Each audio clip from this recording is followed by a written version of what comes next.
It's nice to be back here with real coffee instead of that super fancy coffee back in Europe. You know, a lot of people like that coffee a lot, but I don't know. It seems like a lot of fuss, and it's just so like thick. I like watered down coffee that tastes terrible. Although I've had to adapt to what's over there. But be warned, if you go there, you know, get some water for your coffee, especially if you're from around here. You won't adapt to it. Anyhow, so I'm going to go over kind of like a theory I've been playing around with, I don't know, as a form of maybe like self-therapy for the past 7 years of my career. And that theory, you know, I kind of like have built it out on a lot of what I see happening or have seen happen in the systems management field. Now, if you know what that phrase is, then, you know, you must be old like me. But basically, systems management is like just like the stack of all the tools and things you use to like check on how stuff is doing and running, right? Like it has all sorts of new names nowadays. And you know, way back when I worked at a place called BMC Software. They're still around, I think. I don't know. I did things like write MIB parsers and like walk SNMP oids and ridiculous junk like that, which is delightful. But you know what I've seen over the years, I guess I was told recently not to do math in public. So I worked in there in like 2002 and 2005, however many years ago that was. And since then, several of my friends are always commenting that about every, I don't know, 5 or 10 years in that industry, if you will, people just decide to rewrite the stack. They're like, why would we keep doing this? We should just completely get rid of what's here and totally rewrite it. We'll get some new words in there. And as this community knows especially, you're not allowed to use the old words for the new things because it's completely different. So don't do that. It's very bad. But I think, you know, we in that systems management area have kind of become comfortable with reinventing it all the time. And I think there's kind of 3 reasons. One is like, and I think this is the core driver, which I'll kind of get to here in a somewhat related topic. But, you know, new technologies come along, like in my space, the systems management space long ago, you had the web come along. Even before that, you had Windows, which at one point was an amazing new technology. Which is blowing people's minds, and you had to manage. But you had Windows, and then you had the web, and then you had public cloud come along, and then, you know, you have mobile, and now you just have sort of everything scurrying around. And whenever this new infrastructure comes along in systems management, you have to basically, I don't know, rewrite stuff, because it just doesn't work, right? Like the fundamentals that you, the kind of lower levels of your stack don't really work out too well. So that drives a lot of rewriting there. And then, you know, the other thing, and I think this is equally common, not that I've ever worked at a place that falls into this trap. Maybe some of your friends have. But, you know, the company who owns it, or rarely the community, just sort of like gets bored with trying. And instead, they just kind of keep selling the stuff that they have, and they don't really innovate it and add to it. And, you know, they might acquire some companies along the way and work on synergies and integration. But eventually, it just kind of peters out, right? It's sort of like Latin. It's sort of like it was really cool at some point, and then like other stuff came along. There's new technologies that happened. And then it became an exotic thing that only doctors and, I don't know, clergy use or something. And so that happens frequently. And then the third thing, and all of these are sort of like the face of the same thing, is, you know, the team of people who built the previous stack. They finally get released from their golden handcuffs, their 2 to 3 years of vesting. They go be a, what do they call them? A entrepreneur in residence at a VC firm. And then 6 to 8 months later, the same group of people go form a company and basically rewrite the same thing. It's kind of like, I'm not familiar with the music industry or the recording industry, but I think artists, they re-record their pieces so that they own the copyright, so that it shows up in Spotify higher than the other people, so they make most of the money. It's a similar sort of recycling that you have in that stack. So I just go over that because what I've been thinking about is in the area of, let's say DevOps, but more of the extended world of if you're an organization running and writing your own software, you've got this thing called a platform. And, you know, it seems to me, I think, that we follow a similar pattern where we like to rewrite it every 5, maybe 10 years or so. And I just want to kind of walk through that because I think in the same way that the DevOps community has had about 3 or 4 different phases, maybe 5, depending on how fine-grained you want to get, I think, you know, right now we're at the beginning of one of these cycles of like rewriting the platform, just throwing out all the old stuff and writing a completely new platform. And, you as I'll get to at the end, I think the important thing, to borrow some phraseology from one of my friends, is like, let's just do a little bit better next time and remember a few more things next time. And I'll try to throw out some things to remember for people who know the phrase systems management and what a patrol is. We sort of accumulate all these things that we want to tell people before we sort of fade off into the distance. So hopefully that'll be some parting knowledge there. So let's get on to the talk now. So first of all, as introduced, I was an industry analyst for a while. I worked in M&A at Dell, a little company down there in Austin. I'm from Austin, so if you live there and you work in computers, you have to serve a compulsory 2-year term at Dell. So I put in my time with corporate development and strategy. It's great. I got to work with people that probably most people in this room have tried to avoid most of your life. MBAs and business administration people who have a very high dry cleaning bill. And literally one person drove a red Porsche, which was amazing, right? Like it just really fit into everything. Now I make fun of them, but they were great, right? They worked way too much and they stressed out my life, but I learned a lot about Excel and PowerPoint and working with so-called executives and how to think about M&A things and stuff like that. Anyhow, this is all just an excuse to say I really like charts and data and analyst. I have no background in that, so I don't know what an R squared is or any of that sort of science stuff. But I do like charts, and I understand. I get it.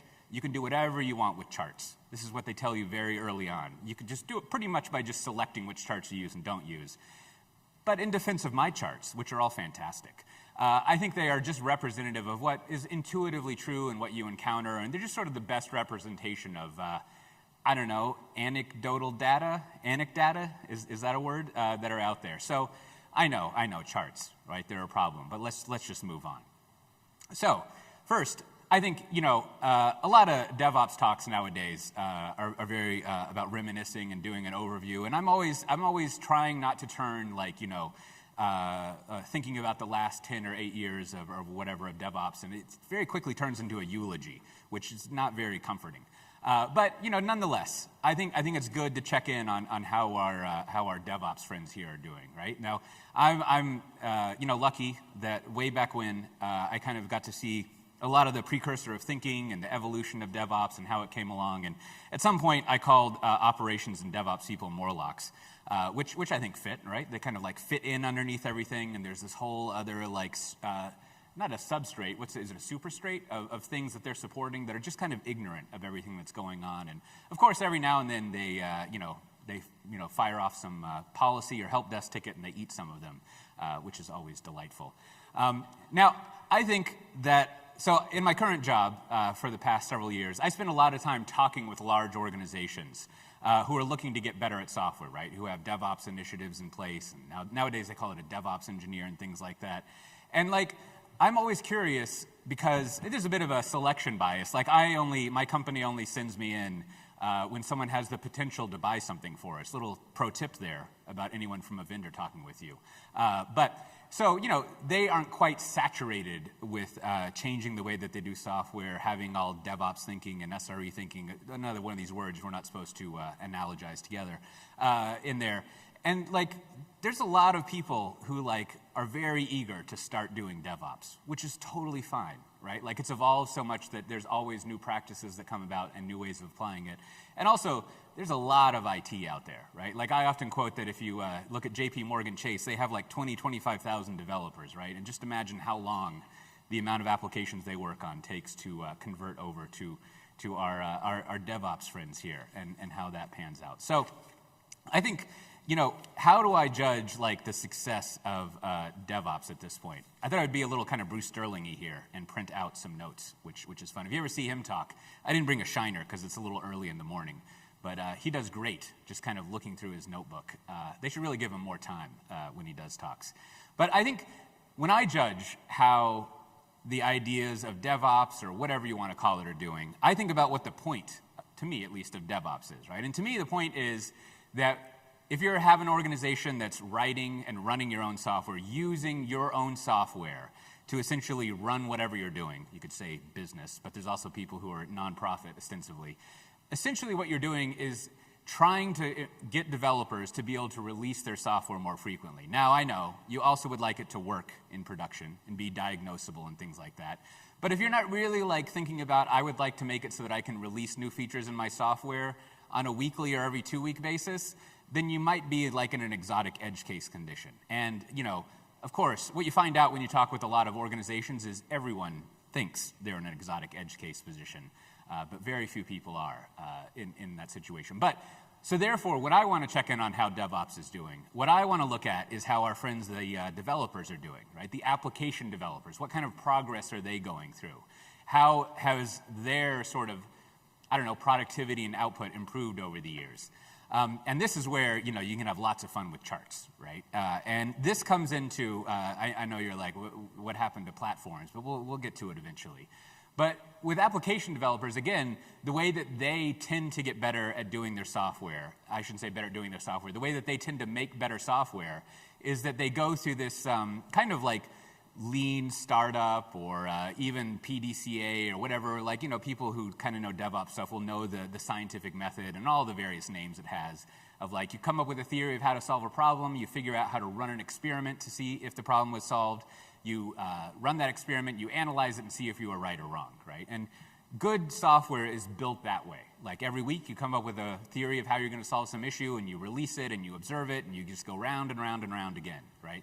It's a great process and it benefits a lot of us, right?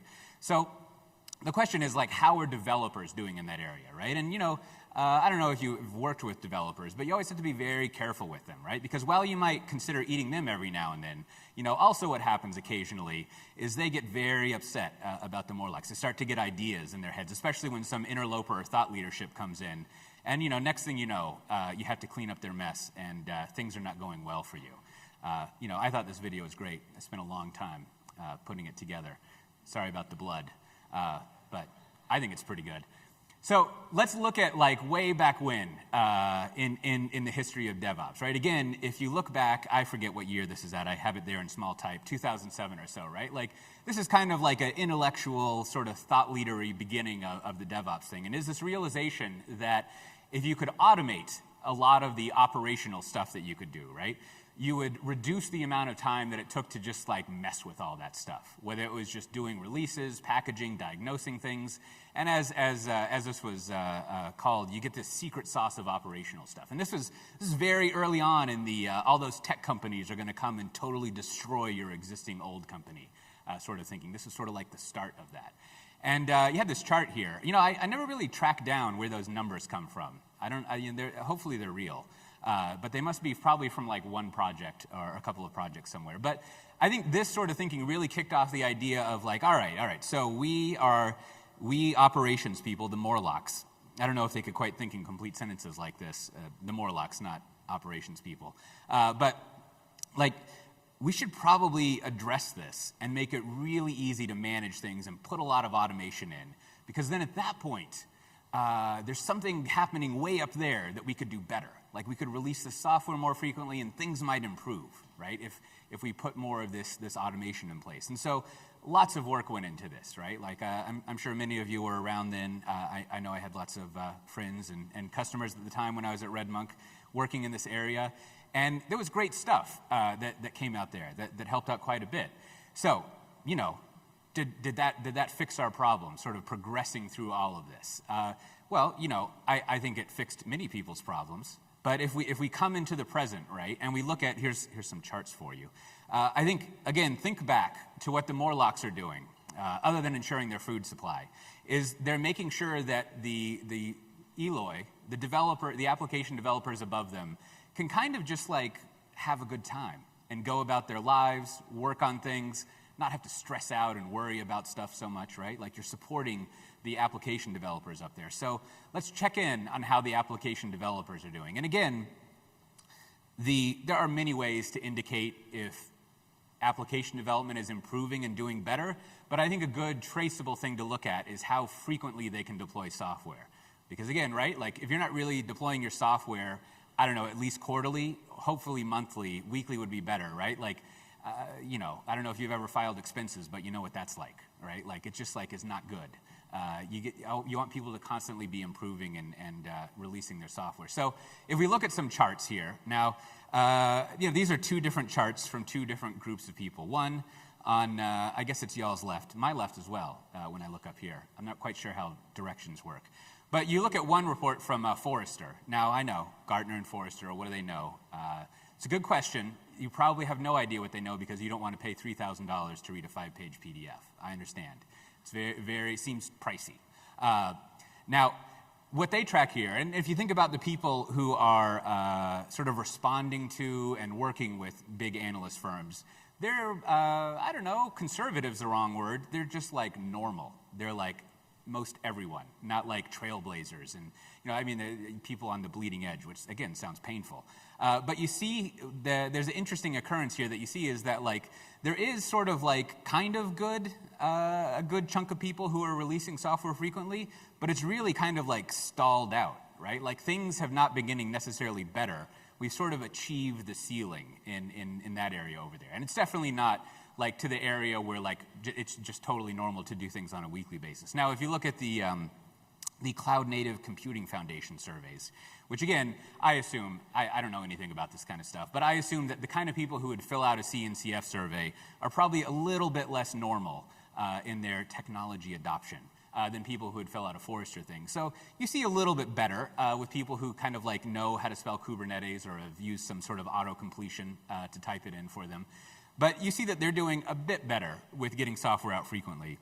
But overall, I would argue that like things could be a lot better, right? Like we need to figure out how we can get the application developers releasing their software more frequently, because again, that's kind of like the whole point, right? To always be improving the software that whatever organization you're working for is looking at. So that means that we need to start introducing essentially like maybe some tools to do it. But before we get to that, let me get to one more chart here, right? I think this kind of explains a little bit of what might be going on. Now, again, charts, right? I get it. But like this is one of the surveys I like to pay attention to. I really like it when there's a survey that's like 5-10 years old that you can kind of track over time. Because that's something that you learn when you work with the Red Porsche people, is that what really matters is the direction of things, not like a single data point. I think there's probably a lot of DevOps talks about that, direction is more important than single data points.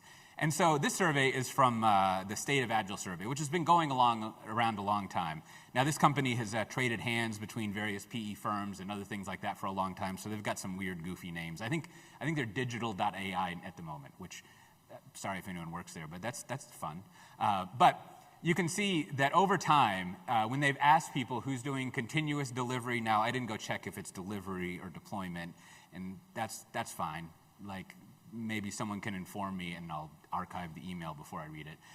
But you can see that they've been asking people how many people in the survey are doing CD and how many are doing CI, continuous integration. And this chart, I think, is very interesting, right? This is like some kind of blood work for how we in the DevOps and the broader community, I don't know why I'm saying we, I just make charts, how this kind of community has been doing, right? And again, what you see here is, I think this is fascinating. One, so you're like, cool, people know how to use Jenkins and Circle CI if they're here or whatever, right? That's great, right? They can automate their builds, they can run their tests, they can send out those emails that like you screwed something up or whatever language you like to use. A build was broken. And that's great. We've got around 50, sometimes 60%. Now what's distressing about that solid bar, again, is that it's flat. It hasn't been improving. Now you could say like, but Cote, if we were to dig into there, maybe they are getting better and they're just doing more and more work in some sort of Jevons paradox sort of situation. So they actually are doing much more stuff, so it doesn't look as dire as it is. But whatever, that ruins my narrative, so let's skip over that. But you can see we're kind of flat on doing CI. Now, on the other hand, when you look at CD, that has been slowly improving, right? The ability to do full automation of releasing your software should you choose it. That's a fun thing that you learn when you talk with a bunch of organizations is no one really wants to let developers deploy to production on their own. They're always like, that's great. I don't want that, right? Like I want to have someone responsible in there to push a button or something like that, which I guess also says a lot about what you think about the Eloy, which is probably why you eat them on a regular basis. Anyhow, you can see that CD has been slowly but surely improving. Now, what's distressful here, what's going to happen here, I think, is like, well, we better solve the CI problem because pretty soon you're not going to be able to, keep up that trend of CD, right? Because now, I don't know, but I haven't read that continuous whatever book in a long time, but I'm pretty sure you can't do continuous delivery without continuous integration. I don't know, maybe you could have people who do the CI part, but that seems kind of bonkers. So at some point, we're going to hit this ceiling that we're not going to be able to speed up our release cycle. So we bring all of that together, right? The point of DevOps, right? And I don't know, let's just assume this is the case. The point of DevOps is to help an organization get better at their software. What does it mean to get better at their software? Well, you want to have the software be useful. You want to be able to release it frequently so you can experiment with features, come up with new things, incrementally improve the software over time, have a way to kind of explore, to go through that cycle of seeing how things are doing. And the way to achieve that is to more and more automate. You know, if you go all the way back to the secret sauce, you want to automate all this drudgery work or toil, as people say nowadays. And you also want to make sure you can have your CI and CD in place, right? So, you know, there's a lot that we need to still do, or keep doing, I guess, to be more positive, after we've looked through the charts of how frequently people can release their software and kind of the kind of state of being able to do CI/CD. Now, that suggests that we probably need some technology to do, you know, we need to come up with some tools and some ways of doing things. You know, if you're like a lot of people, you're like, or we could just use the ones that we have, which I guess is the point that I'm going over here. But, you know, if you've been in the DevOps community for like maybe 3 minutes to 7 years, you've heard that technology is easy. It's the people that are hard. So maybe it's not really like the technology that we should really be focusing on fixing, right? Like, is that really something that is going to help us out? Because it really does, like, you know, require quite a bit of work to get your technology in place. Now, I want to suggest that actually it is the technology that is hard. Now, people are hard too, but it's been my observation over the years that technology is extremely hard to not only create, but to figure out how to use, to deploy, to work with procurement about if you need to maintain. Like, it's pretty difficult. And I would suggest, I don't want to be too irreverent because that's kind of an easy posture, but like, you know, once you start telling people that something you get paid a lot of money to deal with is easy, you're kind of damaging your cash flow, right? So try not to spread that message too much, right? Like, you always want people to think what you do is very complicated and weird and difficult. It's just, you know, I'm in my mid-40s. This is something that took me not too long to realize, but just some knowledge. Always tell people it's very hard what you do. Never simple. Very good. So I think technology is difficult, right? And let me tell you a little story about why it is difficult, right? And kind of lead in to I think one of the issues that we have. So you know, I've worked at various places, and I worked at a place, I still do, from about 2015 till now, right? And if you go all the way back to 2015, this is one of those times when we were rebuilding the stack, right? And technology was hard because, you know, it was all being built, right? Now, there were many different people in that area, including the organization I work at, many other organizations who built a new stack of technology. And generally, they were pretty good, right? Like, everything has its own problems, right? Like, as was once said to me, right? Like, you know, installing a cloud is very difficult. So some people were always annoyed about how difficult it was to get up and running. But over time, over several years, these various platforms and stacks that people had, they actually had many, many people using them, lots of happy people going through them. They achieved that idea of like automating, you know, getting your CD up and running and making software something that you could actually get better at, having your Eloy be happy. And it was fine. And it was difficult, right? Like, it was difficult to build that technology. It was difficult to get people to use it.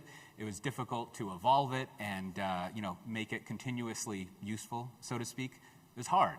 But, you know, what ended up happening, if you remember, is we and I say we in a true sense here, we built these platforms out, many of us, and then our friends with the Gatling guns here came along.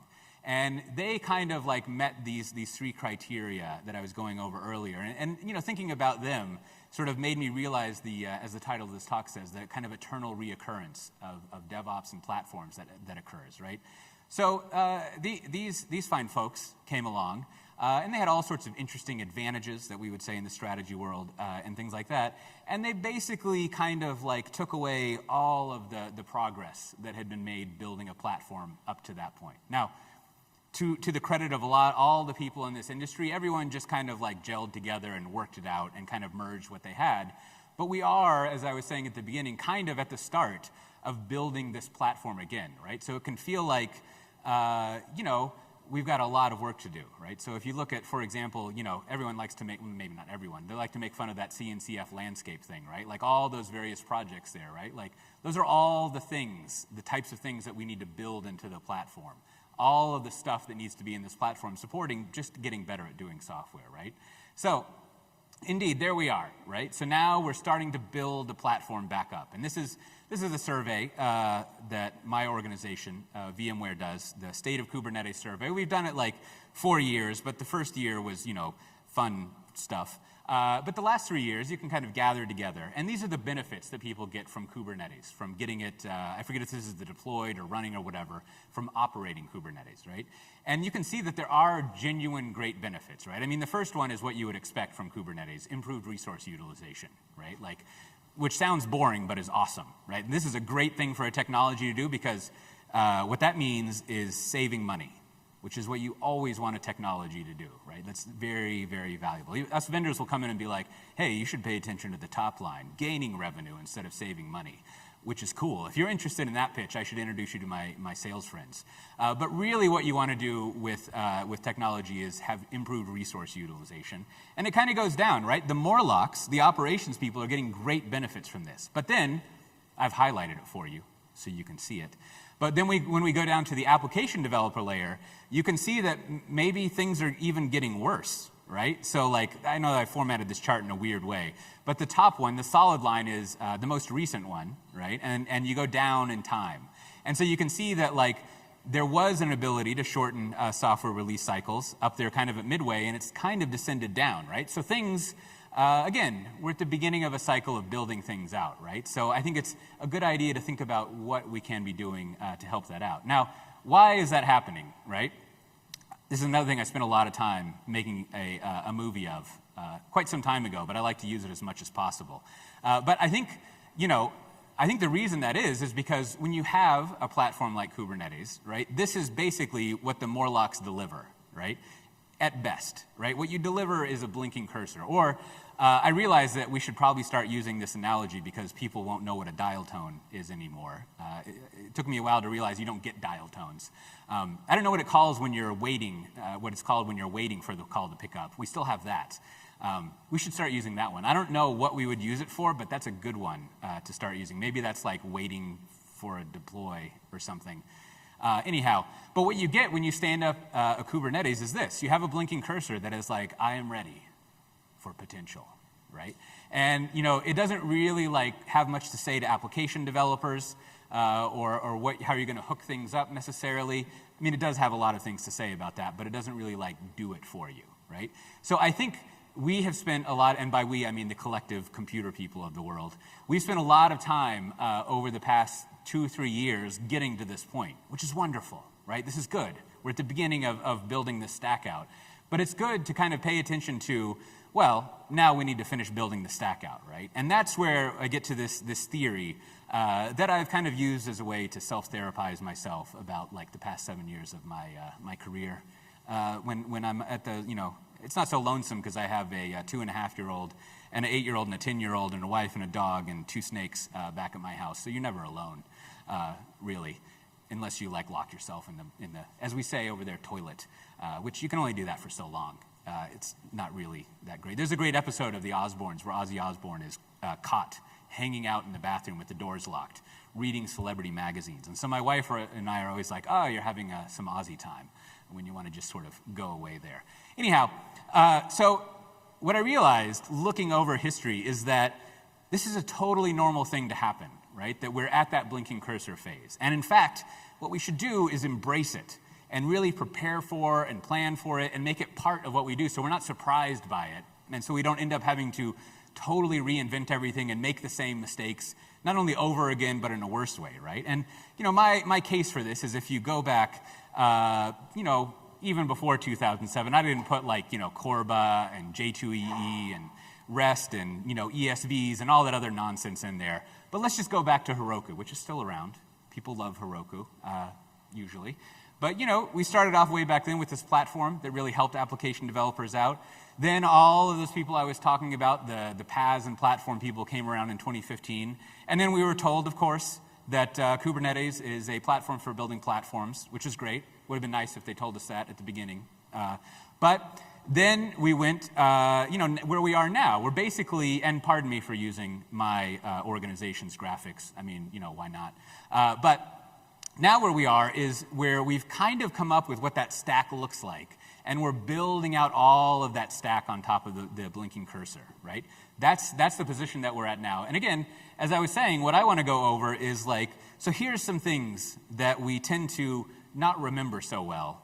I guess there are gradients to forgetting, right? Like it's not like being living or dead where you're either or the other. Your memory can be kind of shoddy. But here's a list of things that we tend to kind of like not remember so well that hopefully we'll remember much better this time when we go through the cycle. And then next time when we destroy, kind of rewrite what we have already. So the first thing, and this is the number one thing I remember from talking with Damon Edwards long ago, is he said at one point we went in to do a full end-to-end value stream mapping, and we had the C whatever or the SVP of something, and they had finally written up everything that it took to get from idea to code, right? From like, we would like to, I don't know, whatever you might want to do in an app, right? Like we want this button to be a different color. Or the real good test is to say, like, what if you wanted to redeploy exactly the same thing that's running in production now? What are all the activities that would take? And as I recreated this is my fantastic drawing skill here. I spent a lot of time on the back of the pants. I tried to make that realistic, as you can tell. I don't know about that nose. But anyhow, what this person said once they drew it all up is like, as you can see, right? Like, oh, well, we're doing a lot of crazy stuff up there that we shouldn't be doing. And this is, I think, the most important first thing to learn about when you're building out that platform, right? Is to think about, to draw out the complete end-to-end process. Now, I know this is like, for this kind of community, a little bit of like preaching to the faithful or already indoctrinated or whatever idiom you want to use there.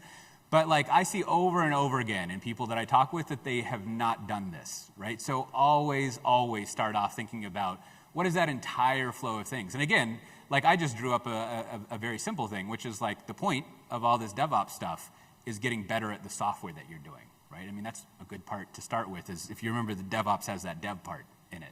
So you can pay attention to that and see what all of that cycle and that process looks like. So that's a good thing to start with. Draw out all the stuff that you're going to be doing. Now, this next one, I'm not very solid on this one, right? Because I actually worked at Red Monk in a little bit of a brag here, I guess. Back in 2005, I was the first analyst hire that the two founders had. And, there's this great, you could call it a law, and I don't know if you've noticed this, but in computers, when we say the word law, it's just like some stuff that happened that I wrote down at some point.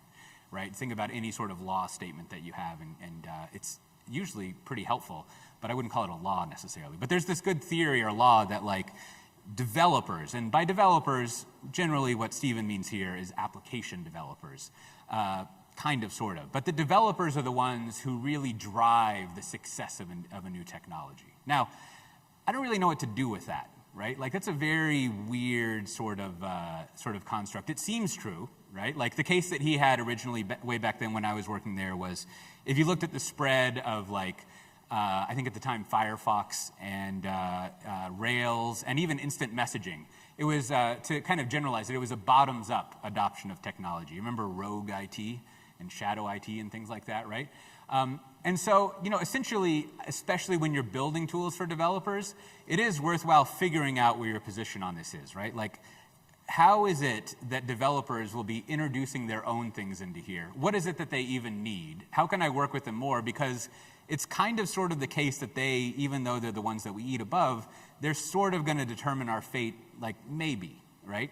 And the reason I'm so like contingent about this is because there are many cases where developers have loved a technology and it's been great, and like, I don't know, it goes nowhere, or like it's commercially unsuccessful, and then there's commercially successful things that weren't driven by developers. Like, it's kind of just one avenue to start doing things. So I guess, like I said, I don't have this one figured out, but the guidance there is to like not really over-index or over-emphasize on either end of the importance of developers and how you're doing things. Now, I think what is important is having something that's free and quick to use is certainly great, right? Like if it's going to take you like 3 to 6 months just to get to a blinking cursor, that's probably not going to work out too well for you, right? So I often think that this idea that developers are the kingmakers, you could kind of reword it as free as a kingmaker, right? That if something is just free and you don't have to pay for it, that certainly is a way of being successful with something. But again, figure out what your deal with developers is and how they are sort of holding back or driving some alternate sort of strategy that you're doing as you're building out that platform. Now, the next one is, I think it's really important when you're building out a platform here to build the data center of today, so to speak. Now, that's just a little fun play of words of one of my, way back when, one of these platform builders, what they kind of fancied themselves as doing.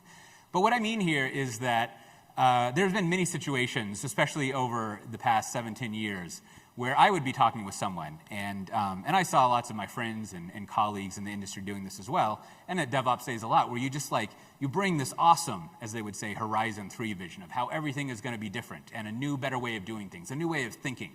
And then, you know, everyone's like, yeah, but I got to go back to work and kind of deal with the stuff that I have right now, right? And so what I found is that many of the technologies that have been successful, many of the platforms that have been successful, certainly they have this broad vision of awesomeness way out there in the future.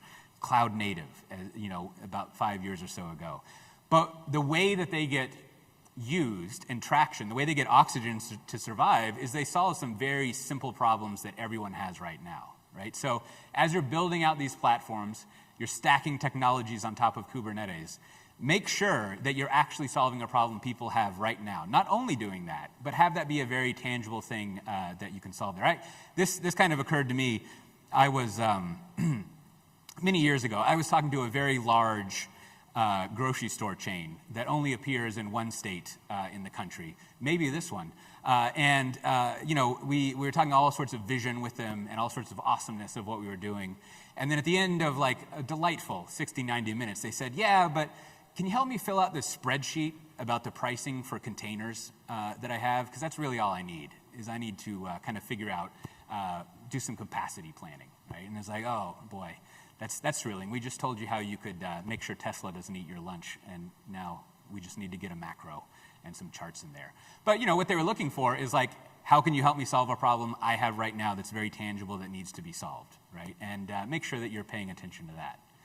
So the next one, and this thankfully has gotten a tremendous amount of attention recently, and I guess this kind of gets a little bit to the culture part, but it gets also to the process part of thinking about how, as you're building the platform and as you're operating it, how you're working with it, and how you think about developing it, right? And people will call it platform engineering.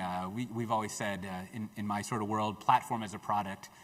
But the point is, to make a joke out of it, is like, you know, if you're a Morlock, maybe a good first step is to stop eating the Eloi, right? Like that might be something tangible you can do today to make the world a better place. And what that means, demetaphorizing, if that's the right one. I always get idiom, metaphor, and analogy kind of mixed up. Maybe not idiom, but you know, I guess a lot of idioms are analogies and metaphors, or illusion's another good one, which I think illusion's a superset of those, but I would have to go track that down. I only have a minor in English. I get really sick of hearing people talk about Faulkner and stuff like that, so I just stopped doing that tragically. Anyhow, what that means is that you think about the developers as your customers, right? The people you're doing something for instead of eating. And you start to use a practice that they have, product management, right? And you think, I am building a product. I, as the operations people, I'm building a product for developers. Perhaps what I should do is figure out what their problems are and make sure that the product I am building solves their problems in the best way possible. And that means that you have a product manager, right? That means that you're building a product, that you probably also have a lot of other activities going along. Essentially, you become a miniature software vendor, or cloud service provider, and you have many of the same functions and roles and interactions with your customers that they have. Now, this is not super widely practiced, but it is practiced in many organizations. Here, there's a great talk, I realize you can't click on it now, from someone at JP Morgan Chase. It's only about 10 minutes, but kind of going over the way that they do that for those 25,000 developers. But I'm sure there's exceptions, but most of the organizations I've seen that are successful at platforms, they follow this practice. I wouldn't call it culture in the DevOps sense, but that's kind of like the process, the way of working change that operations people go through, and it becomes very successful for them. And then the last two things here. One of them is, I always like to go over this, right? And even though you're thinking in terms of 5 or 10-year cycles, right? I think it's also important to think about you're not going to solve every single problem in 1 or 2 years, right? It's going to take you a long time to do this. And this is important to set expectations for yourself, but also to think about how you're budgeting things out, how you're kind of reporting it to management, and to really have a realistic view about how long it's going to take to kind of get to that end state of like, oh, we've gotten better at software, right? And this is just kind of a chronology of the Home Depot, which I don't have to explain that to y'all here. When I'm over there in Europe, I got to be like, this is like a DIY store, except they have toilets you can use for free, which is great. But you can see that it's taken them a long time to get to the point where directly their improvements, I mean, there's been many successes along the way, but where their way of improving the way they do software has increased their revenue, right? It's a full end-to-end cycle of what's going on there. So, if you find yourself, you're going to build out your platform, and you're in some meeting, and someone's like, yeah, but like, maybe we could have our return on investment be higher in the first year, and just assume we're going to migrate 30% of everything in the first year, and then basically 80% the next year, and then 100% the next year. Like, that's totally unrealistic, right? You should maybe shoot for like 10% in the first year. And the reason this is important, and especially at this stage in building out a platform, is like, if you try to do everything all at once, I guess that's a movie nowadays, but like, you're just gonna like spectacularly fail at it, because you're really, as people would say, you're gonna be learning, which is another way of saying you're not gonna know what you're doing, right? And you're gonna need a lot of time to figure out what your customers, the developers wanna do, what these new technologies do, because remember, technology is hard. You're gonna have to figure it out. And more importantly, you're gonna have to figure out within your organization, what are all the weird idiosyncrasies that it has? However you say that. And you're gonna have to adapt to that and kind of build out your own thing. So set your expectations correctly there. Now, the last thing is, you're always, and I see people going through this all the time, you're gonna always have to be figuring out, do I build this thing on my own, or do I get some open source project, or do I use some public cloud hosted thing? So you can tell how old I am, because I always say public cloud instead of cloud. I should just say cloud. Or am I gonna use some cloud thing? Or like, am I gonna like, horror of horrors, like go talk to a vendor and work with the procurement department to build something with them? Now, I'm of course extremely biased about what I think you should do. So you can imagine what that is.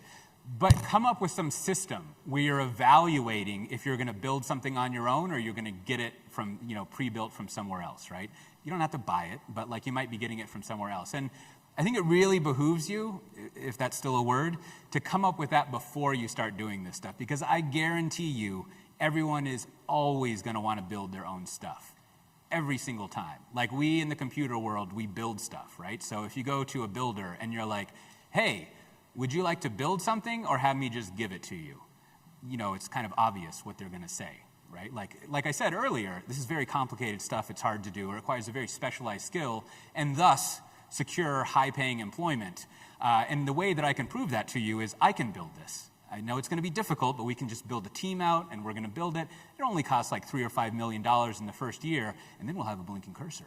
But you should come up with a way of figuring out what is the valuable thing to work on ahead of time, and just apply that to your thinking. And do whatever you think is right. I mean, you can always also do whatever you think is fun, which is, if you work in the right kind of organization, that's a good approach to things as well. Parts of my career have been based on that very successfully. So, to sort of wrap it up here, I think the important thing, one, let's accept, and I'm saying this to myself, maybe everyone here accepts this, that like, yeah, we're just gonna like tear down and rewrite the stuff every 5 or 10 years. No big deal. right? We need something to do. And like, we need some opportunity in there and to clear things out. And if we do accept that cycle that we go through, right, like, what are the things that we can remember from last time, right? Do we need to totally reinvent what the big idea is, how we solve it, what the relationship between the various people are in there? Probably not, right? Like, we can kind of carry those things forward and get a little bit better about it next time. And I think the main thing that you see in every single cycle is there tends to be a very antagonistic zero-sum approach to things, right? Where, like, we even say, like, Kubernetes won, or like this, that, or the other, right? And that is like a fun perspective, and it certainly feels like that when you're there in this space doing it. But really, as I kind of alluded to at the beginning, at the end of each of these cycles, everyone kind of improves and gets better. And I think it'd be nice to go through that, to remember that as we go through this new cycle and get beyond the blinking cursor there. Well, as an introduction, this is me. I couldn't find that shirt to wear. It's my favorite presenting shirt, but this one's pretty close. I have a lot of these books you can get for free. You can go to Cote.io. I do a few podcasts here and there, things like that. And yeah, thanks for having me. It was a pleasure talking with you. So enjoy the rest of the show.